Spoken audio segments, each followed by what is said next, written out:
সরকার পতনের পর দীর্ঘদিন পুলিশের কার্যকর উপস্থিতি না থাকায় সিলেট মহানগর যানজট দূরকরণের সপ্তাহব্যাপী ট্রাফিক পুলিশের অভিযান শুরু করেছে।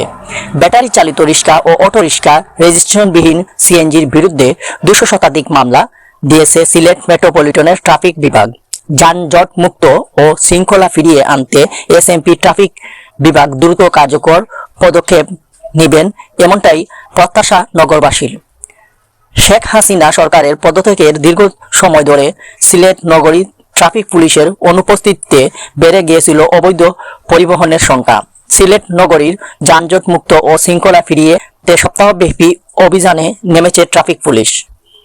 সিলেট নগরী, বন্দরবাজার, আশপাশ সড়ক, টিলাগড়, পাঠানটুলা, আম্বরখানা পয়েন্ট, দক্ষিণ সুরমা, হুমায়ুন রশিদ চত্বর ও চণ্ডীপুল এলাকায় একযোগ অভিযান করে ট্রাফিক পুলিশ। প্রথম দিনই 200 শতাধিক ব্যাটারি চালিত রিক্সা, অটোরিক্সা, অবৈধ ও রেজিস্ট্রেশনবিহীন সিএনজি চালিত অটোরিক্সা সহ অন্যান্য যানবাহনের বিরুদ্ধে মোটর যান আইন এবং সড়ক পরিবহন আইনের মামলা এবং রেকারিং করা হয়েছে। এছাড়াও মহানগরের 24টি পয়েন্টে সপ্তাহব্যাপী এই রুটিন কার্যক্রম চলবে বলে জানিয়েছেন ট্রাফিক বিভাগ।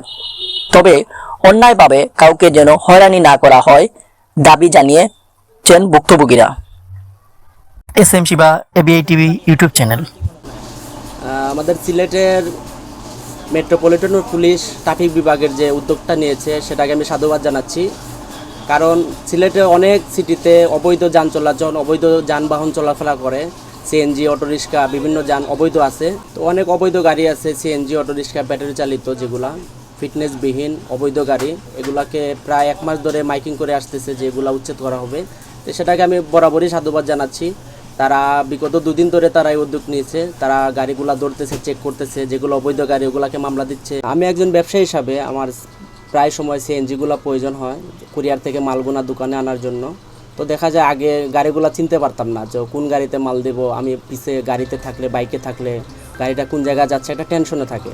এখন যে উদ্যোগটা নিয়েছে যে সিলেটের মেট্রো যে সিএনজিগুলো চালিত চলবে এগুলো হলুদ কালার করে দেওয়া হয়েছে, যে সেই ক্ষেত্রে আমার কোনো ভয় থাকে না, যেটা মেট্রোরই গাড়ি, এক্ষেত্রে আমার নির্ঝান্ডায় আমার দোকানে মালটা আসবে, কোনো টেনশন নেই। আর আগে যেটা হতো যাত্রীরা সিএনজি, তো আগে যেটা হতো যে সিএনজিতে যাত্রীরা উঠতো, বিভিন্ন মোবাইল মারধর করে রেখে দিত, ছিনতাই হতো। কারণ ওগুলো ফিটনেসবিহীন গাড়ি, অবৈধ গাড়ি, বিভিন্ন জায়গা থেকে এসে ছিনতাই করে যেত, এগুলো সিলেটের গাড়ি না। তো সিলেটের গাড়ি যদি মেট্রোতে চলে, হলুদ কালার থাকে, সেই ক্ষেত্রে যাত্রীরা নিরাপদ, নির্ভয়ে উঠতে পারে গাড়িতে, কোনো ভয় থাকে না। এটাই তো আমি শুধু সাধুবাদ জানাচ্ছি সবসময় অবৈধ গাড়িকে উচ্ছেদ করা হোক। আর যে উদ্যোগটা নিয়েছে আমরা মনে করি বালা জেলা মেট্রো যদি ওইবার লাগি, কিন্তু কিছু জেলা মেট্রো করলে আমরা বাইরে বার হইয়া যেতে পারতাম না, মেট্রোটাও আইতে পারতো না, টিপোর একটু অসুবিধা হই।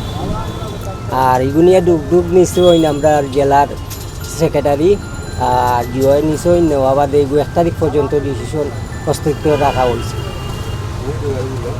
আর যারা গুণ তো কাগজ নাই অবৈধ গাড়ি এগুন তোরে ধরার লাগে, ঠিক আছে, আমরা মত দিছি। না, এগুলো অনেক ভালো কাজ করেছে। শহরে যানজটটা কমলো, বাইরের গাড়ি বাইরে চললো, মেট্রো গাড়ি মেট্রো চললো, এটাই বালা, জনগণের বালা, চললো বালা, যানজট মুক্ত থাকলো, একটু আরামে চললো মানুষ। সিলেট মহানগরীতে অবৈধ যেগুলি যানবাহন, ব্যাটারি চালিত রিক্সা, ব্যাটারি চালিত টমটম এবং কাগজপত্র ফিটনেস যে সমস্ত সিএনজি রয়েছে তারা যত্রতত্র পার্কিং করে রাখছে, অতিরিক্ত ভাড়া আদায় করছে এবং অবৈধ এবং নিষিদ্ধ গাড়িগুলির জন্য জনগণের মহানগরের ভোগান্তি হচ্ছে। আমরা যানজট মুক্ত এবং সুশৃঙ্খল সিলেট মহানগরী এবং রাস্তাগুলির ভালো বিন্যাসের জন্য আমরা অবৈধ গাড়ি, ব্যাটারি চালিত গাড়ি এবং ফিটনেস এবং রেজিস্ট্রেশন চোরাই গাড়ি রয়েছে, মেয়াদ উত্তীর্ণ গাড়ি রয়েছে, সেগুলির বিরুদ্ধে আমরা বিশেষ অভিযান পরিচালনার কার্যক্রম করছি।